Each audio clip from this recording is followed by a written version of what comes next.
कैसे हैं आप सभी। उम्मीद करती हूँ आप सभी अच्छे होंगे। मैं दीपा गोस्वामी आप सभी का मोनिका एकेडमी में स्वागत करती हूँ।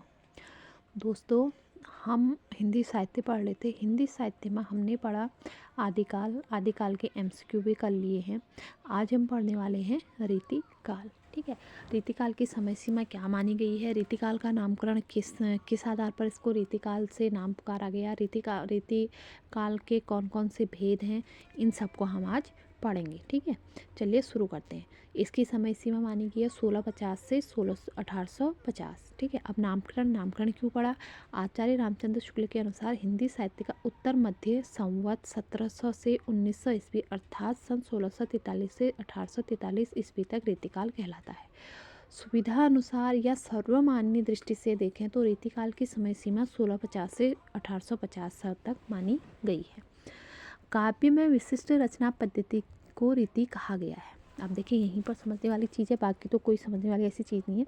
काव्य में ऐसी रचना पद्धति जिसमें कुछ विशिष्ट चीज़ हो, जैसे कि कोई किसी लक्षण या अलंकार, नायिका भेद, नायक नायिका प्रेम, ये जो भी दिखाया जाता है किसी एक ग्रंथ को सिर्फ एक चीज़ पे लेकर या सभी चीज़ों को लेकर जो ग्रंथ लिखा जाता है उसे क्या कहा जाता है, रीति। अगर एक आचार्य कवि ने ऐसा लिखा तो क्या करते हैं, सभी फिर उसी आधार पर लिखते जाते हैं, तो ये क्या बन जाती है, एक रीति बन जाती है। और इसी चीज़ को लेकर क्या कर दिया गया, इस नाम को रीतिकाल कहा गया। ठीक है, आचार्य बामन अनुसार विशिष्ट पद रचना रीति, यह तो विशिष्ट पद रचना रीति है, मतलब कोई विशिष्ट पद की रचना करना क्या है, रीति है। संस्कृत काव्य शास्त्र में भी रीति शब्द का प्रयोग काव्य रचना की विशेष पद्धति के लिए होता है। अतः रीति काव्य वह काव्य है जिसकी रचना विशिष्ट पद्धति अथवा नियम के आधार पर की गई है। आगे देखिए, रीतिकाल के अनेक नाम दिए गए हैं। रीतिकाल के अनेक नाम दिए गए हैं। आप कौन कौन से नाम दिए गए हैं और किसने दिए हैं। दोस्तों, ये चीज़ याद रखने वाली चीज़ें हैं क्योंकि ये अक्सर एग्जाम में पूछा जाता है और यहाँ पर हमारा 1 नंबर का सवाल है। 1 नंबर का हूँ, यहाँ 0.1 बहुत मायने रखता है। ठीक है, अलंकृत काल, अलंकृत नाम दिया है मिश्र बंधु ने। श्रृंगार काल नाम दिया है आचार्य विश्वनाथ प्रसाद मिश्र ने। रीतिकाल नाम दिया है आचार्य रामचंद्र शुक्ल ने। सामान्यतः रीतिकाल उस काल को कहते हैं जिसमें रीति तत्व की प्रधानता है। रीतिकाल उसे कहा जाता है जिसमें क्या है, रीति तत्व की प्रधानता है। कहें कि किसी ने कोई चीज़ करी तो उसको हर कोई करता आ रहा है, तो ये क्या बन जाती है, एक रीति बन जाती है। इसमें क्या है, रीति तत्व की प्रधानता है, इसलिए इसे क्या कहा जाता है, रीति काल कहा जाता है। आचार्य शुक्ल ने इस काल में रचित रीति ग्रंथों की प्रधानता के आधार पर ही इसे क्या कहा गया है, रीतिकाल कहा है। ठीक है, रीतिकाल का तात्पर्य लक्षण ग्रंथों से अर्थात ऐसे काव्य ग्रंथ जिसमें काव्यांकों के लक्षण के उदाहरण प्रस्तुत किए गए उन्हें रीति ग्रंथ कहते हैं। रीति ग्रंथ ऐसे ग्रंथ कहा जाता है जिनमें क्या है, उदाहरण के या ग्रंथ लिखे गए तो उनमें पहले उदाहरण ही दिए गए, हर कवि ने पहले उदाहरण दिए, या उन्होंने लिखा तो काव्यांकों के लक्षण पर ही लिखा, तो ऐसे ग्रंथ के आधार पर क्या कहा जाता है, इन्हें रीति ग्रंथ कहा जाता है। अब देखिए, रीति ग्रंथ के भेद। रीति काव्य के प्रमुख कितने भेद हैं, 3 भेद है। रीतिबद्ध काव्य, रीति सिद्ध काव्य, रीति मुक्त काव्य। अब इनको ये नाम क्यों दिया गया और ये नाम देने का उद्देश्य क्या है, तो इनको हम थोड़ा शॉर्ट में जान लें तो फिर हमें आगे एमसीक्यू करने के लिए आसानी होगी। दोस्तों, जो इसमें मुझे लगा कि इंपॉर्टेंट चीज़ हैं तो मैंने ये पहले आपको अंडरलाइन करके दी हुई है। ठीक है, रीति काव्य, काव्य के विभिन्न अंगों, रस, छंद, अलंकार का काव्य शास्त्रीय परिचय देने के लिए जिन आचार्य कवियों ने लक्षण ग्रंथ की रचना की वे रीतिबद्ध कवि कहलाए। ऐसे काव्य शास्त्री जिनने क्या किया, रस, छंद, अलंकार को मतलब एक विभिन्न अंगों के एक काव्य शास्त्र या कोई रचना की तो उनको एक अलग अलग परिचय दिए, तो उसे क्या कहा, लक्षण ग्रंथ। मतलब एक नियमबद्ध तरीके से जो चीज़ लिखी गई उसे क्या कहा गया, लक्षण ग्रंथ। वे रीतिबद्ध कवि कहलाए।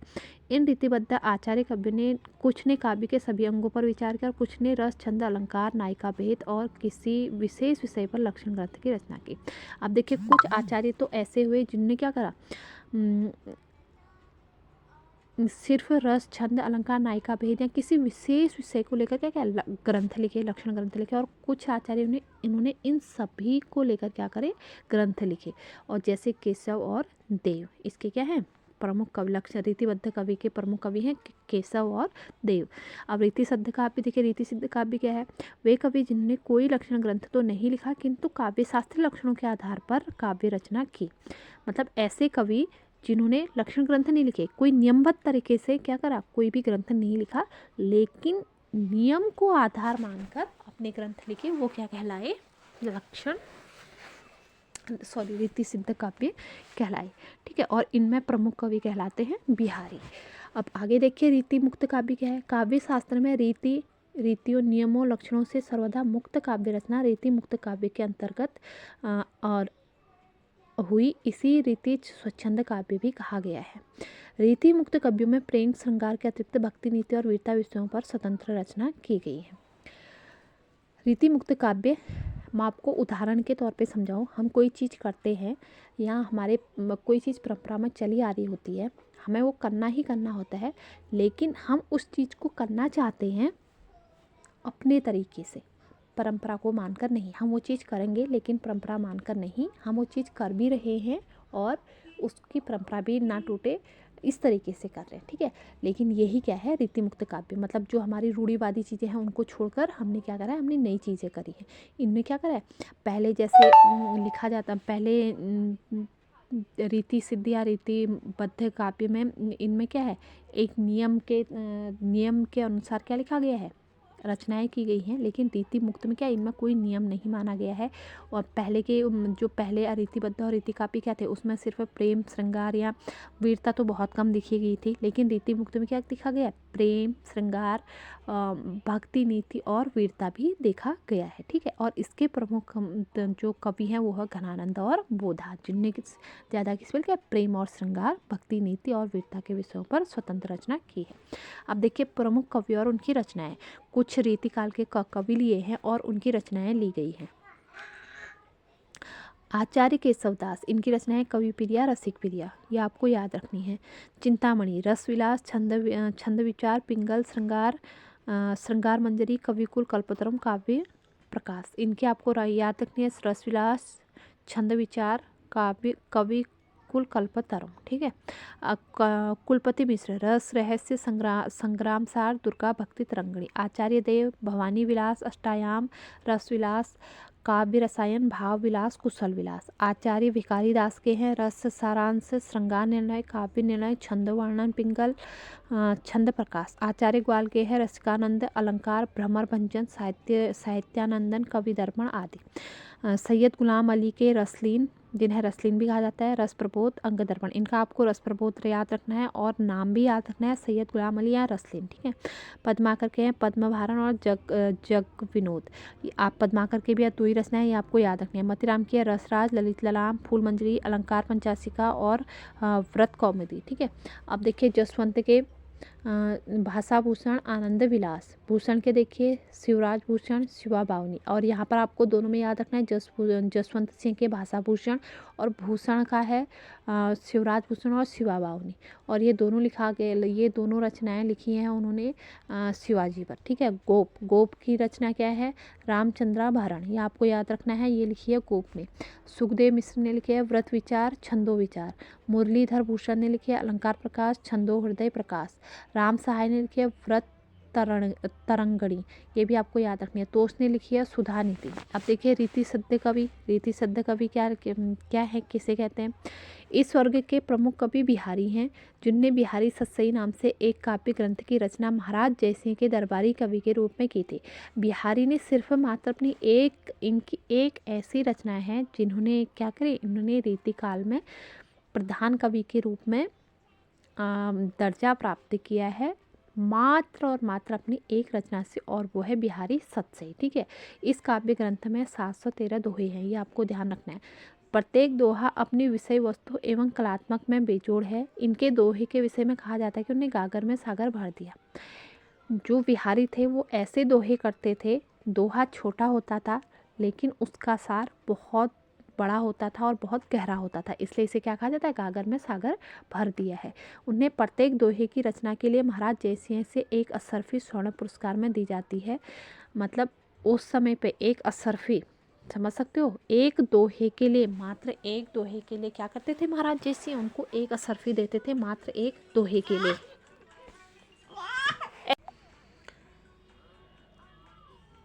बिहारी का जीवन काल रहा है 1595 से 1663 ईस्वी तक। अब रीति मुक्त काव्य देखिए, कवि संयोग और चौपाई दोहा चौपाई का संग्रह, जो कन्हानंद लिखते कवित्त सवैया और दोहाई चौपाइयों का संग्रह, इनको लेकर इन चीज़ों को ध्यान में रखकर वो अपने ग्रंथ लिखते। आलम लिखते थे मुक्तक काव्य प्रकाश, जो आलम लिखते हो मुक्तक लिखते थे। बोधा लिखते थे विरह वारिस या इशकनामा, इनको देखकर लिखते थे। द्विजदेव लिखते थे श्रृंगार लतिका या सौरभ। ठाकुर ठसक, ठीक है, ठाकुर का याद रखिएगा, ठाकुर ठसक। अब रीतिकाल की प्रमुख प्रवृत्तियाँ क्या है? रीतिकाल की प्रवृत्तियाँ क्या क्या देखिए। रीति निरूपण, लक्षण ग्रंथों की रचना, श्रृंगार वर्णन, नायिका भेद निरूपण, नक्सिक सौंदर्य वर्णन। दोस्तों इसमें कुछ समझाने वाली चीज़ें नहीं है, सीधे पढ़ के याद रखने वाली चीज़ें हैं कि रीतिकाल की प्रवृत्तियाँ क्या क्या थी, क्या क्या है देखिए। रीति निरूपण, श्रृंगार वर्णन, नायिका भेद निरूपण, नक्सिक सौंदर्य किसमें ये बन सकता है क्वेश्चन की नक्सिक सौंदर्य मतलब किस काल की परंपरा है, तो आपको याद रखना है रीतिकाल की है। नारी का विलासी रूप में चित्रण, जो ये रीतिकाल में जो भी कवि हुए हैं इन्होंने नारी को क्या माना है? सिर्फ एक विलास मतलब भोग की वस्तु माना है, तो उन्होंने क्या ना विलासी पूर्ण चित्रण किया है। संयोग श्रृंगार का मासल वर्णन, प्रकृति के उद्दीपन रूप में वर्णन की प्रमुखता, भक्ति और नीति काव्य की रचना, आश्रयदाताओं की प्रशंसा, आश्रयदाताओं की इसमें जमकर प्रशंसा की गई है, तो इसलिए आदिकाल और रीतिकाल के ग्रंथों को क्या ज़्यादा प्रमाणिक नहीं माना जाता है, ठीक है, क्योंकि उन्होंने क्या करा अपने आश्रयदाताओं की क्या करी है, हद से ज़्यादा प्रशंसा करी है। कल्पना का चमत्कारिक सौंदर्य, वर्णन में अतिशयोक्ति शैली, लोक संस्कृति का चित्रण, ब्रज भाषा का प्रयोग, मुक्तक काव्य की प्रधानता, ठीक है। अब इसकी उपलब्धियाँ और महत्व क्या है? आचार्य कवियों द्वारा लक्षण ग्रंथों की रचना से हिंदी काव्य शास्त्र में परंपरा का विकास रीतिकाल की महत्वपूर्ण उपलब्धि है। स्वच्छंद प्रेम वर्णन का श्रृंगार वर्णन और चरमोत्कर्ष ऐसा पहले नहीं हुआ है, ठीक है, जो मतलब इन्होंने जो प्रेम का वर्णन किया है इससे पहले ऐसा वर्णन नहीं हुआ जो रीतिकाल में हुआ है। भक्ति नीति और वीर काव्य की रचना के साथ साथ ब्रज भाषा का यह स्वर्णिम काल है, क्योंकि इस काल में क्या है भक्ति और नीति के साथ साथ ब्रज भाषा भी क्या थी, अपनी चरम सीमा पे थी, इसलिए इसे क्या कहता है स्वर्णिम काल कहा जाता है, क्योंकि रीति काव्य में ब्रज भाषा में रचित है। जो रीति काव्य जितने भी लिखे गए हैं वो किस में लिखे गए हैं? ब्रज भाषा में लिखे गए हैं। यद्यपि रीति काव्य प्रेम और श्रृंगार तक ही सीमित रहा, उसमें किसी जीवन दर्शन की अभिव्यक्ति नहीं मिलती है, तो इस युग के काव्य ने सौंदर्य भूति और सुरुचि के नए प्रतिमान स्थापित किए। बिहारी के काव्य में भक्ति नीति दोहे भी मिलते हैं, ठीक है। रीति सिद्ध काव्य में वाक्याम रसात्मक काव्य की उक्ति की चरितार्थ करता है। सर्वथा रीति कवियों ने काव्य की शुद्ध कला के रूप में ग्रहण किया। दूसरी ओर रीति मुक्त काव्य हिंदी कविता के इतिहास में शुद्ध कविता की खोज का सर्वप्रथम प्रयास किया जाता है। रीतिकाल के प्रमुख उल्लेखनीय तत्व हैं जो आप देख सकते हैं, मैं आपको बता रही हूँ। आचार्य रामचंद्र शुक्ल ने केशव को रीतिकाल का प्रथम कवि तो माना है, परंतु रीति निरूपण परंपरा में केशव के 50 वर्ष उपरांत चिंतामणि से प्रारंभ हुई, इसलिए वे चिंतामणि को रीतिकाल का प्रवर्तक नहीं मानते हैं, ठीक है। चिंतामणि केशव से पहले हैं, लेकिन जो इसके वो मानते हैं, केशव को मानते हैं, क्योंकि वो 50 वर्ष से पहले उपरांत चिंतामणि। अब आगे देखिए, आचार्य रामचंद्र शुक्ल यह भी कहते हैं हिंदी में लक्षण ग्रंथों की परिपाटों पर रचना करने वाले जो सैकड़ों कवि हुए वे आचार्य कोटि में नहीं आ सकते, वे कवि ही हैं, क्योंकि उन्होंने क्या करा है, उन्होंने अपने आश्रयदाताओं की प्रशंसा करी है, और जो उनका श्रृंगार या जो रूप वर्णन है वो अतिशयोक्ति के रूप में हुआ है, ठीक है। डॉक्टर नगेंद्र का मत है हिंदी के रीति आचार्य निश्चय ही किसी नवीन सिद्धांत का आविष्कार नहीं कर सके, वे कवि शिक्षक आचार्य हैं, ठीक है। वे क्या है, मतलब एक शिक्षक आचार्य। आचार्य हजारी प्रसाद द्विवेदी के अनुसार संस्कृत में अलंकार शास्त्र को लेकर जैसी सूक्ष्म विवेचना हो रही है उसकी कुछ भी झलक इसमें नहीं है। शास्त्रीय विवेचन तो बहुत कम कवियों का इष्ट था, तो वे तो लक्षण को कविता करने का बहाना भर समझते थे, ठीक है। उनका मानना है कि मतलब ये जो जिनके अनुसार भी ये क्या मानते हैं, रीतिकाल के जितने भी ग्रंथ हैं उनको क्या मानते हैं, प्रमाणिक नहीं मानते, ठीक है। डॉक्टर नगेंद्र ने 3 प्रकार के आचार्य माने हैं, उत्पादक आचार्य, व्याख्याता आचार्य, कवि शिक्षक आचार्य। वे हिंदी रीति ग्रंथकारों के कवि शिक्षक आचार्य ही मानते हैं, क्योंकि उन्होंने लक्षण ग्रंथ लिखकर काव्य शास्त्र ग्रंथों को सरस रूप में अवतरित किया है।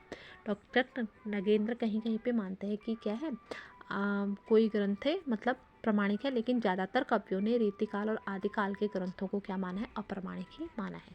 तो दोस्तों आज की क्लास को हम यहीं पे विराम देते हैं। अगली क्लास हम अगली वीडियो में देखेंगे। धन्यवाद।